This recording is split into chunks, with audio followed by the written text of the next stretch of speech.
saya terdengar? Ya, benar. Mari kita berdoa terlebih dahulu. Kita berdoa ya. Benar ya Tuhan, bahwa kami sungguh bersyukur bahwa kami boleh mengenal Allah yang benar. Bahkan kami boleh mengatakan bahwa kami dikenal oleh Allah yang benar. Bukan karena kuat dan hebatnya kami, bukan karena siapa diri kami, tapi semata-mata karena anugerah Allah yang mengejar kami, orang-orang yang berdosa, sehingga kami boleh mengenal akan Engkau. Dan di dalam segala sesuatunya itu kami bersyukur bahwa rencana Allah begitu baik di dalam hidup kami. Dan pada kesempatan kali ini Tuhan, kami sama-sama mau mengenal lebih lagi tentang Tuhan, mengenal lebih lagi tentang kebaikan Tuhan di dalam hidup kami. Supaya apapun yang kami lakukan, hidup kami tujukan hanya oleh untuk kemuliaan nama Tuhan. Kiranya Tuhan memampukan setiap kami meneguhkan pikiran kami supaya kami dapat fokus, dan juga hamba-Mu yang penuh dengan keterbatasan dan juga keberdosaan. Allah Roh Kudus-Mu bekerja di dalam diri hamba-Mu, melampaui apa yang hamba-Mu bisa pikirkan dan perkatakan, supaya firman Tuhan boleh diberitakan sejelas-jelasnya di tengah-tengah. Terima kasih Tuhan, kami siap untuk mendengarkan firman Tuhan. Dalam nama Tuhan Yesus kami berdoa. Amin. Amin. Ya, shalom, selamat pagi untuk saudara rekan-rekan semuanya. Kita bersyukur ya, apapun yang menjadi kondisi kita hari ini, Tuhan sangat-sangat baik. Dan kita sekarang mau merenungkan kebenaran firman Tuhan, seperti yang sudah di-share di grup ya. Tema kita yaitu tentang pengenalan yang benar. Sekali lagi, tema kita adalah tentang pengenalan yang benar. Nah, sebelum saya melanjutkan lebih lagi tentang pengenalan yang benar ini, tentang tema ini, saya mau tanya nih buat kita semua. Ya boleh direspon by chat juga boleh. Kalau misalnya kita ditanya gitu ya, apakah kita sudah mengenal Allah? Jawaban kita iya atau tidak. Iya gitu ya. Mungkin ada yang menjawab ya, saya sudah mengenal Allah gitu ya. Dan kalau misalnya kita sudah mengenal Allah, kira-kira perlu nggak ya saya melanjutin khotbah ini? Tentu perlu lah ya. Kita sekarang mau lihat lagi. Gitu. Apakah Allah yang kita kenal itu seberapa? Gitu. Seberapa yang kita kenal tentang Allah itu kita hari ini mau gali lebih lagi. Nah saudara-saudara, saya mau tanya lagi. Tidak hanya pertanyaan apakah kita mengenal Allah. Saya mau tanya lebih lanjut lagi. Kira-kira kalau misalnya kita ditanya sama orang gitu ya, Allah seperti apa sih yang kita kenal itu? Kira-kira Allah seperti apa yang kita kenal? Definisi kita terhadap Allah yang kita kenal itu seperti apa? Apakah Allah kita Allah yang mengasihi? Apakah Allah kita justru yang mengajarkan membenci? Atau seperti apa Allah yang kita kenal? Kira-kira yang menjadi definisi kita. Nah, kenapa kok pertanyaan ini saya tanyakan gitu ya? Pertanyaan ini penting gitu. Seorang teolog bernama D.A. Carson di dalam buku Katekismus New City gitu ya, dia mengatakan bahwa kata Allah sendiri itu bukanlah semacam kata sandi yang kosong. Hanya karena seseorang itu memakai kata Allah dan orang lain juga memakai kata Allah, tidak berarti yang mereka maksudkan adalah Allah yang sama.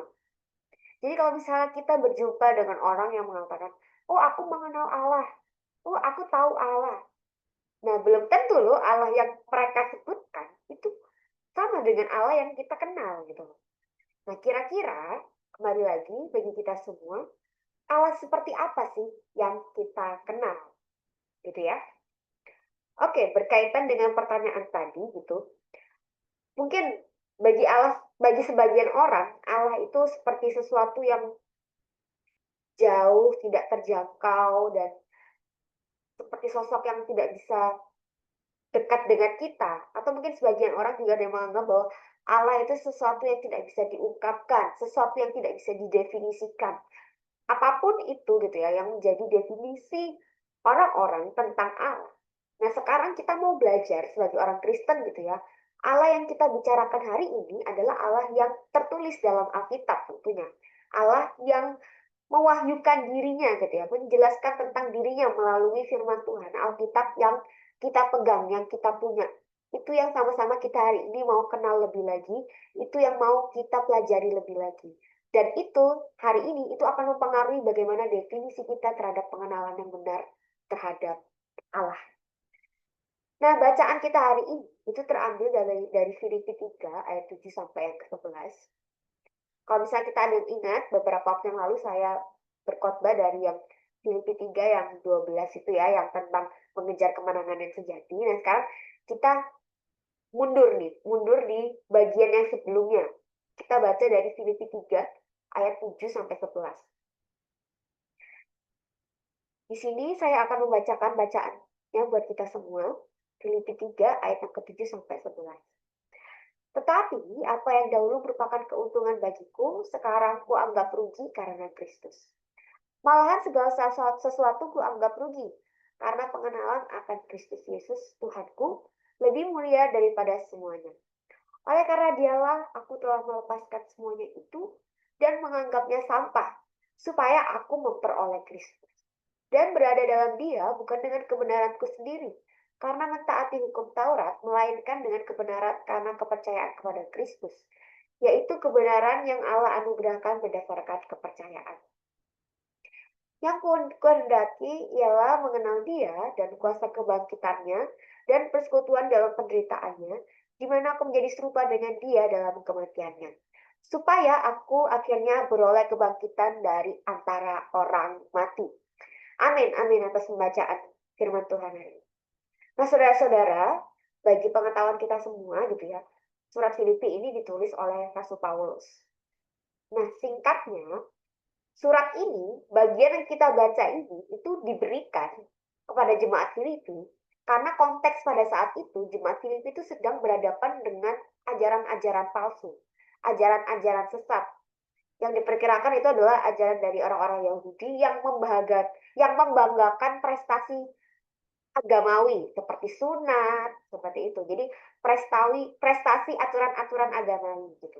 Nah, di sini Paulus itu sedang menentang itu. Paulus itu sedang menunjukkan bahwa hati-hati loh ya, kalian itu sedang berhadapan dengan ajaran-ajaran sesat yang sedang berkembang. Tetapi hari ini kita tuh mau melihat gitu ya, dari bacaan kita hari ini, ada sesuatu yang cukup menarik gitu tentang bagaimana Paulus itu setelah dia menjabarkan tentang nasihatnya, hati-hati dengan penyunat-penyunat palsu dan sebagainya, masuk di bacaan kita, dia itu memberikan contoh bahwa dia sendiri tuh loh mengalami itu, dia sendiri tuh pelakunya dalam tanda kutip. Nah, yang menjadi poin kita hari ini, yang pertama yaitu pengenalan yang benar menghasilkan iman yang sejati. Nah, Paulus di sini, sekali lagi, setelah dia menerangkan nasihat-nasihat tentang ajaran palsu itu, dia itu memberikan contoh tentang dirinya sendiri. Di mana dia menyadari bahwa sebelumnya, dia itu membanggakan prestasi rohaninya dia. Dia mengatakan bahwa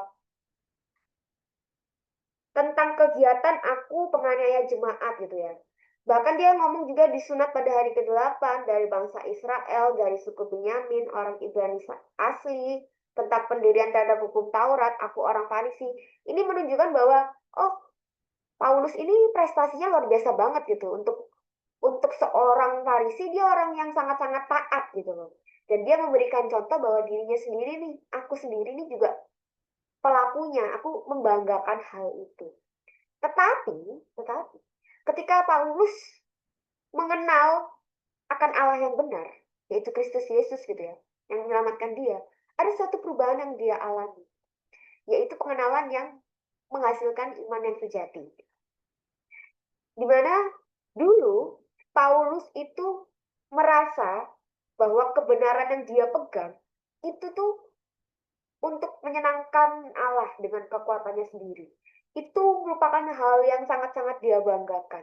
Tetapi setelah dia mengenal Kristus, dia menyadari bahwa semuanya itu sia-sia gitu. Semuanya itu sia-sia.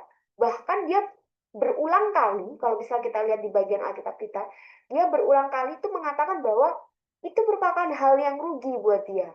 Bahkan nggak cuma rugi, buat dia itu sampah.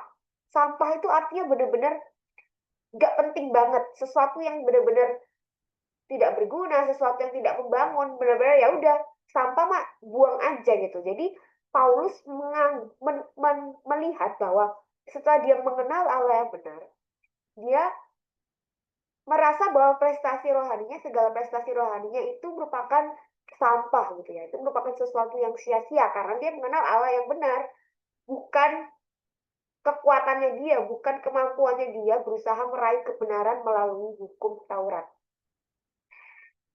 Nah, di sini Paulus pun juga mengatakan bahwa kebenaran yang Allah anugerahkan berdasarkan kepercayaan. Nah, kalau misalnya kita melihat di bagian Alkitab kita, di situ kan ada kata iman ya, saudara-saudara. Nah, kata iman di sini itu artinya mempercayakan diri atau bersandar sepenuhnya. Yang artinya bukan iman yang kosong gitu ya, bukan iman yang palsu, bukan iman yang cuma sekedar tahu, tapi ada seperti kebergantungan diri, bersandar sepenuhnya. Jadi benar-benar nggak ada hak di dalam diri kita tuh menahan, oh ini hidupku, ini milikku. Enggak, kalau iman yang dimaksud sama Paulus di sini itu tentang kebergantungan sepenuhnya kepada Allah. Nah, uniknya di sini, Paulus itu menjelaskan bahwa kebenaran yang dia terima tentang Allah itu karena anugerah. Jadi dia mendapatkan ini karena anugerah. Karena pekerjaan Roh Kudus di dalam dirinya. Ini pun juga divalidasi gitu ya. Kalau misalnya kita tahu bahwa di Roma 10 ayat 7 pun mengatakan bahwa iman itu timbul dari pendengaran akan firman, yakni berita tentang Yesus yang bangkit dari kematian. Jadi kalau misalnya kita ditanya gitu ya, kira-kira mana yang benar? Iman duluan, baru pengenalan yang benar, atau pengenalan yang benar dulu, baru iman gitu ya. Ya dari bacaan kita hari ini, ya kita bisa menemukan bahwa kalau kita mengenal Allah yang benar, itu akan memampukan kita untuk memiliki iman yang benar. Jadi pengenalan mendahului iman yang benar. Herman Bavinck dalam bukunya Dogmatika Reform mengatakan, iman timbul melalui penerimaan akan wahyu Allah. Dan ini pun didasari dari Roma 10 ayat 17 tadi. Nah, saudara-saudara, berbicara tentang pengenalan yang benar, menghasilkan iman yang sejati gitu ya. Definisi tentang iman, itu ternyata banyak orang Kristen itu juga yang salah gitu. Ada orang-orang Kristen yang memberikan definisi tentang iman itu tidak tepat. Apa saja? Yang saya pernah temui itu ada dua ekstrim. Di sini saya beri nama si perasa dan si tahu. Apa maksudnya si perasa dan si tahu? Ada orang Kristen yang menganggap bahwa iman yang benar itu berkaitan tentang perasaan. Jadi iman itu bagaimana saya bisa merasa bahwa Tuhan itu ada. Jadi iman yang benar itu berkaitan tentang hati yang menggebu-gebu gitu. Kalau misalnya saya ibadah, saya itu harus nangis. Saya berdoa itu harus nangis. Saya benar-benar merasakan Tuhan, saya bisa percaya kalau saya itu baru bisa nangis. Ada loh orang itu yang menganggap bahwa iman itu sepenuhnya berkaitan dengan perasaan. Jadi aku baru bisa beriman kalau aku tuh bisa merasakan Allah. Jadi ini ekstrim ya, ekstrim di sisi perasa gitu. Jadi menganggap bahwa iman itu berkaitan sepenuhnya tentang bagaimana perasaan manusia. Lalu ada juga kubu yang menganggap bahwa iman itu berkaitan tentang pengetahuan. Jadi semakin banyak pengetahuan teologi, kamu semakin banyak baca buku teologi, semakin banyak ikut seminar teologi, itu tandanya kamu orang yang beriman. Itu tandanya kamu orang yang benar-benar top secara kerohanian gitu. Bahkan orang-orang di ekstrim ini seringkali dicap sebagai orang yang arogan gitu. Karena dianggap kadang mereka mungkin seringkali menganggap dirinya lebih pintar secara teologi, tidak ada empati. Mereka merasa bahwa pertumbuhan rohani itu sama dengan banyak pengetahuan teologi. Namun kira-kira apakah kedua ekstrim ini itu benar? Ya. Tentunya kedua ekstrim ini tidak tepat, saudara-saudara. Kenapa? Karena iman yang sejati itu harusnya itu berdampak secara holistik. Jadi iman yang sejati itu tidak hanya berkaitan tentang perasaan saja, tidak hanya berkaitan tentang pengetahuan aja, tetapi menyeluruh. Jadi seluruh aspek di dalam diri manusia, baik pengetahuan, baik perasaan, baik tindakan kita, itu seharusnya memang mengarah pada iman yang sejati. Jadi bukan berarti memiliki perasaan terhadap Allah itu salah. Itu juga benar. Kita harus mengalami kehadiran Allah. Kita merasakan bahwa Tuhan itu baik di dalam hidup kita. Itu betul. Dan juga kita harus belajar tentang kebenaran teologi. Itu pun juga betul. Tetapi iman yang benar itu tidak jomplang. Tidak ekstrim di salah satu sisi. Jadi iman yang benar itu justru bertumbuh secara menyeluruh. Pertumbuhan yang holistik. Dan semuanya ini mengarah menuju pada semakin serupa dengan Kristus. Jadi pengenalan yang benar, iman yang benar, itu justru membuat kita bertumbuh secara holistik menuju pada keserupaan dengan Kristus. Nah, saudara-saudara, kata mengenal yang dimaksud dari bagian kita di sini itu bukan cuma sekedar tahu gitu ya. Tetapi kata mengenal di sini tuh ada satu relasi, ada relasi yang hidup. Jadi nggak cuma sekedar tahu doang. Jadi ada sesuatu keakraban gitu. Ibaratnya kita mungkin sebagai orang tua kita punya anak gitu ya. Ya kita nggak cuma tahu namanya dia doang. Kita tahu ya ukuran bajunya, kita tahu warna rambutnya, kita tahu kesukaannya apa. Jadi benar-benar ada satu relasi yang hidup di dalamnya. Nah, saudara-saudara, tadi di awal saya ada bertanya gitu ya. Apa yang menjadi definisi kita tentang Allah? Allah seperti apa yang kita kenal? Kenapa kok saya menanyakan pertanyaan itu tadi di pendahuluan? Karena definisi kita tentang Allah itu akan mempengaruhi bagaimana cara kita hidup untuk Dia. Sekali lagi, definisi kita tentang Allah, Allah seperti apa, itu akan mempengaruhi cara kita hidup untuk Dia. Misalnya Paulus gitu ya. Sebelum dia mengenal Allah yang benar, ya dia tahu Allah gitu ya. Dia tahu Allah, dia menyembah Allah ya. Seperti orang-orang Yahudi itu, dia dengan prestasi rohaninya. Tapi dia mengenal Allah yang tidak tepat, dia tidak mengenal Allah yang benar sebelumnya gitu ya. Dan itu mempengaruhi bagaimana dia hidup kan. Dia menganiaya jemaat, dia membanggakan segala prestasi rohaninya. Tetapi setelah dia mengalami satu pengenalan yang benar, definisi Allah yang tepat yaitu Yesus Kristus yang menyelamatkan dan mengubahkan hidupnya, itu pun mempengaruhi cara hidupnya dia. Ada suatu perubahan hidup yang dialami di dalam diri Paulus.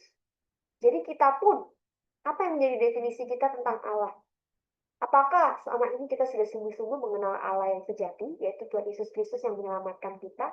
Kalau kita sudah mengenal itu, tentunya itu akan memampukan kita bagaimana cara kita beribadah, bagaimana cara kita berdoa, bagaimana cara kita meluangkan waktu untuk baca firman, bagaimana kita bergumul dengan pergumulan batin kita, pergumulan mental health kita.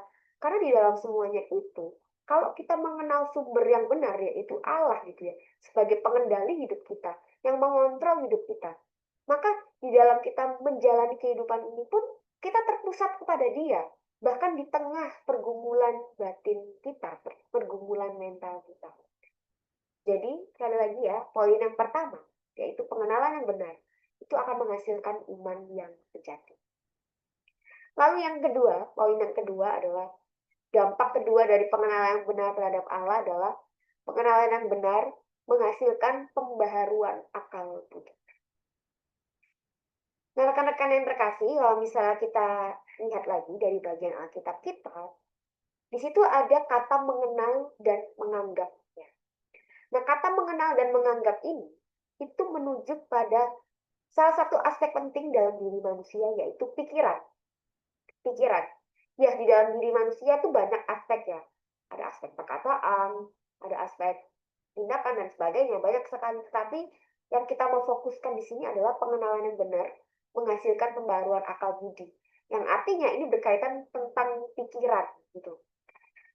Nah, kalau misalnya kita lihat di bacaan kita, Paulus itu kan berulang kali mengatakan kata mengenal, kata menganggap gitu ya. Dan uniknya di sini, Paulus itu menunjukkan ada suatu perubahan. Di mana sebelumnya dia menunjukkan bahwa, oh, aku menganggap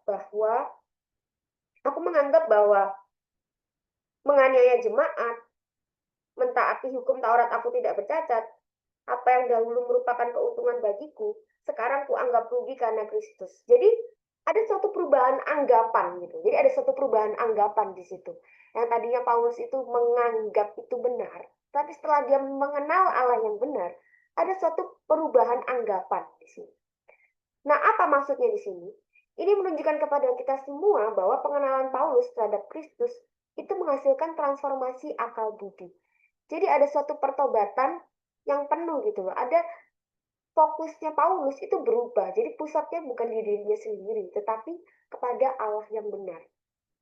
Ini menunjukkan kepada kita semua gitu ya, bahwa di dalam kita beriman, di dalam kita mengenal Allah, itu bukan berarti kita itu jadi amnesia gitu ya, bukan jadi pribadi yang akal budi kita jadi hilang atau kita tidak punya kemampuan untuk berpikir. Tidak, tetapi justru di dalam Kristus gitu ya, di dalam pengenalan yang benar akan Allah, itu menghasilkan pembaruan akal budi, transformasi akal budi yang benar. Jadi kalau misalnya ada yang mengatakan, kalau misalnya kita jadi orang Kristen, kita jadi mengenal Allah yang benar, nanti kita jadi nggak punya rasio dong, kita jadi nggak punya akal budi, kita nggak punya logika. Oh tentu itu salah gitu ya. Ini menunjukkan kepada kita bahwa akal budi manusia tetap ada, tetapi ada pembaruan di situ. Pembaruan karena pengenalan yang benar terhadap Kristus. Sebab itu saya dapat mengatakan seperti ini. Pertobatan sejati itu tidak hanya mengubah cara hidup kita, tetapi juga mengubahkan cara berpikir kita. Jadi iman yang sejati tidak menyingkirkan akal budi, melainkan membaharui dan mengarahkan pikiran untuk hidup sesuai Injil. Dan di sini Paulus pun juga menegaskan bahwa setelah dia mengenal Allah yang benar, segala kehendaknya dia itu adalah untuk mengenal Kristus lebih lagi. Nah, ini menunjukkan bahwa pengenalan itu ada yang namanya proses gitu ya. Pengenalan itu butuh yang namanya proses, dan Paulus menganggap bahwa ini merupakan hal yang seumur hidup gitu loh. Yang kuhendaki ialah mengenal Dia dan kuasa kebangkitannya. Dan yang dimaksudkan Paulus di sini adalah perubahan total hidup yang mengarah kepada Kristus. Jadi ada pembaruan di sini. Nah, saudara-saudara, berkaitan dengan pengetahuan gitu ya tentang transformasi akal budi, kita tahu bahwa kita sebagai orang-orang yang bergumul dengan mental health, kadang kita mungkin orang nggak tahu gitu ya kondisi bagaimana kita mengkontrol isi pikiran kita gitu ya. Tetapi kita bersyukur gitu loh, bahwa di dalam Allah kita mengalami yang namanya pembaruan transformasi akal budi. Di tengah keterbatasan kita, di tengah kelemahan kita, Allah itu beranugerah kepada kita untuk kita dapat mengenal Allah yang benar. Oleh sebab itu, di tengah kita saat ini mungkin bergumul, sebaiknya kita tidak membatasi diri kita untuk tidak mau mengenal Allah lagi. Kalau misalnya ada di antara kita yang merasa, ya cukuplah mengenal Allah segitu aja, toh aku terbatas, sementara Allah tidak terbatas. Ya, memang Allah itu tidak terbatas, sementara kita terbatas. Walaupun seperti itu, tapi bukan berarti kita itu berhenti atau tidak mampu untuk lebih lagi mengenal Dia, karena Allah itu tidak kekurangan cara untuk menunjukkan anugerahnya kepada kita, menunjukkan kasihnya kepada kita. Nah, kalau misalnya kita membatasi itu, berarti kita memberi penolakan, seolah-olah kita tuh menolak Roh Kudus itu bekerja di dalam hidup kita, enggan Roh Kudus bekerja dalam hidup kita.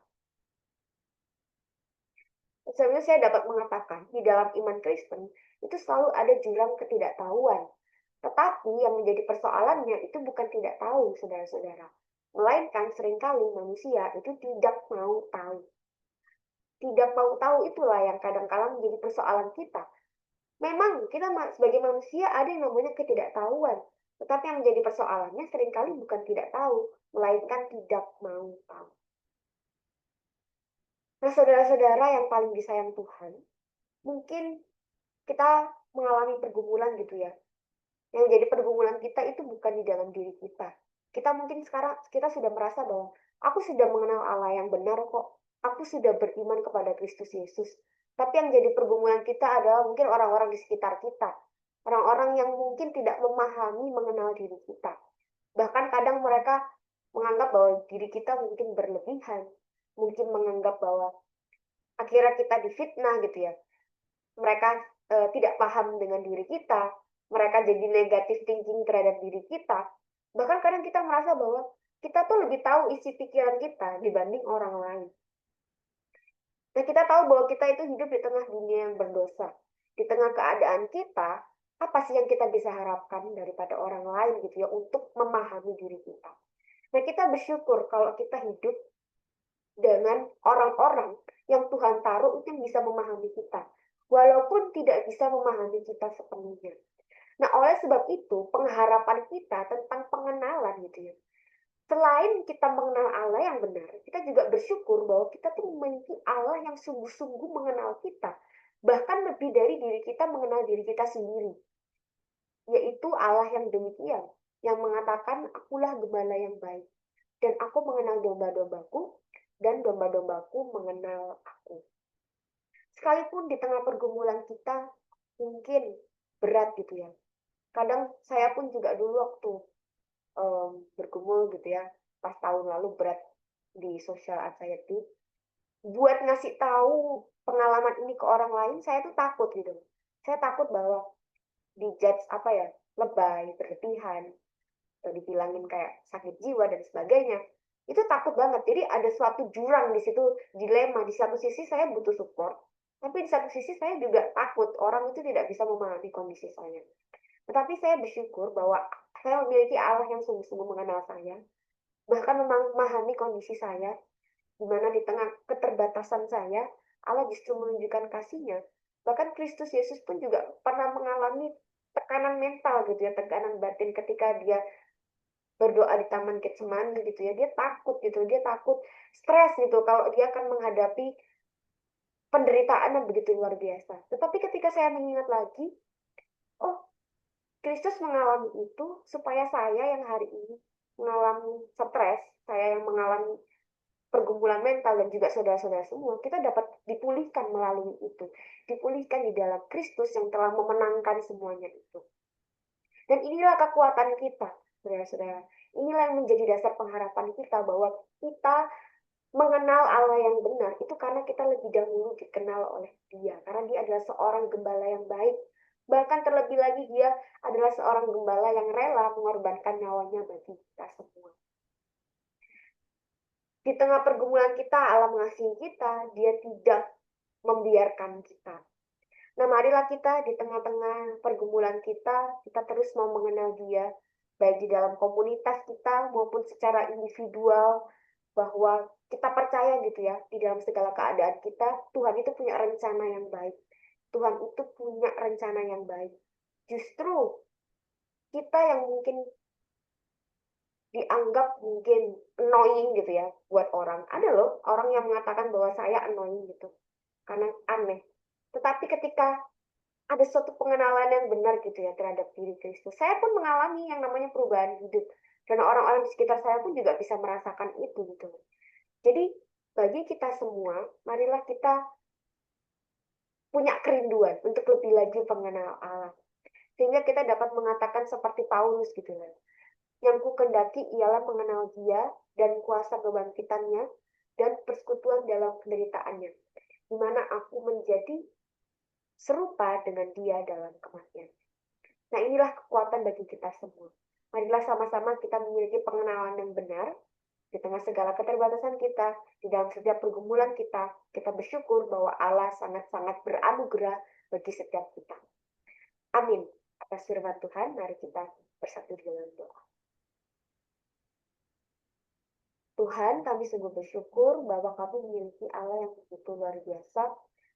Di dalam anugerah Tuhan, di tengah keterbatasan kami, di tengah kelemahan kami, Allah justru memberikan kepada kami firman Tuhan yang menyingkapkan tentang kasih Allah yang begitu luar biasa di dalam hidup kami. Kami sebagai orang-orang berdosa boleh mengalami pembaharuan. Tidak hanya cara hidup kami yang diubahkan, tetapi juga akal budi kami, pikiran kami ditransformasi. Kalaupun di antara kami yang saat ini masih banyak yang bergumul dengan pergumulan batin, biarlah kami boleh melihat bahwa di dalam Kristus ada pemulihan batin, ada pembaharuan akal budi, supaya kami boleh melihat bahwa pusat hidup kami hanya kami pusatkan di dalam Kristus. Di tengah kelemahan kami, Kristus dimuliakan. Di tengah keterbatasan kami, Kristus dinyatakan bagi orang-orang di sekitar kami. Kami begitu bersyukur ya Tuhan. Ini yang menjadi doa kami, mampukan kami untuk terus hidup di dalam terang kasih Kristus. Dalam nama Tuhan Yesus Kristus kami berdoa ucap syukur. Amin.